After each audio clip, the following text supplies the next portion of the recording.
ก่อนศิลาเมื่อบานเด็กค่อยมาโอ้เด็กแขนมาดูอ้ายนวลนางสิผูกก่อนผูกแขนเจ้าไว้ก่อนถือว่าค่อยอยากผูกหักไม่ตีเด้อหามันมีความหมายต่อไปภายหน้าว่านะโมตัสสะภะคะวะโตอะระหะโตสัมมาสัมพุทธัสสะ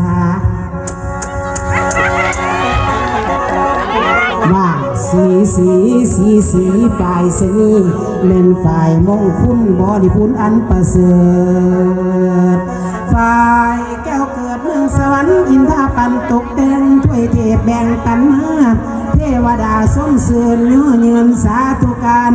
จักรวาลทุกที่เปล่งเร็วรีบทรงแถมพร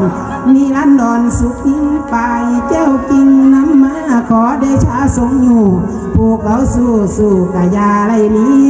มีไม่ตีหักห่วงเด้อให้ได้ห่วงเคียงหมอนเด้อว่ากูจะจูบหัวลานกับบ้านละตากล้องจับเสียให้ได้นอนอยู่ทางผู้เขาสร้างก็อยู่ในห้องอย่าลืมหลงเป็นเงินให้ซ้อยซื่นเบิกบานว่ามาเยอะควร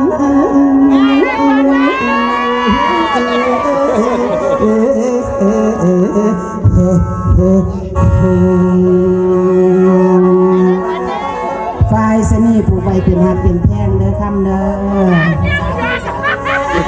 อย่าเที่ยงเครียดคอยเจ้ากับคอยสันแต่ว่าไม่ตีเด้อจนชีวิตมุดมอดขอขอดหักแย่งกันอย่ามีวันจางจืดให้ยาวเหยือดเงื่อนงงเนื้อไอ้กูบหน้าผากแก่บ้าน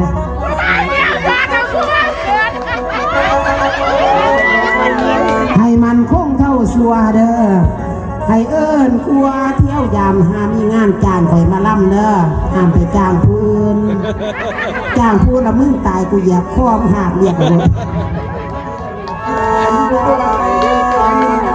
อย่ามีวันจางจืดให้เงาเหยืดยื่นน้องให้มันคงเท่าสัว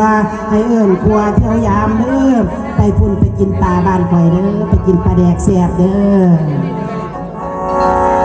ไปพุ่นไปกินปลาเมื่อพี่ไปกินข้าวขวัญเจ้าและขวัญกายสุขสบายล้นลื่นมีเงินหมื่นเงินล้านเงินแสนนะคำเด้อ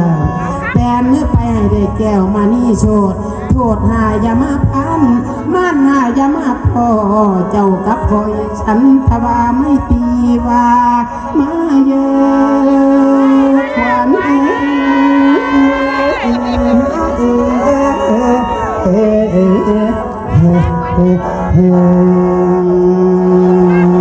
้มีเมียผู้หูคือข่อยดีเด้อให้มีสู่ผู้งามคือข่อยดีเด้อหักกันไม่ดีกว่าสั่งกันเด้อพี่เด้อ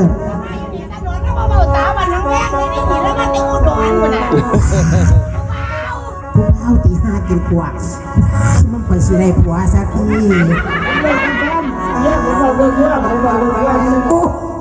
เมียบอกเลี้ยงงัวผัวบอกเลี้ยงกล้วยแบบนั้นฮักกันไว้เด้อลาโอ้ฮักกันไว้เด้อพี่เด้อฮักกันไว้เท่าสัวอาวสานเด้อพี่เด้อ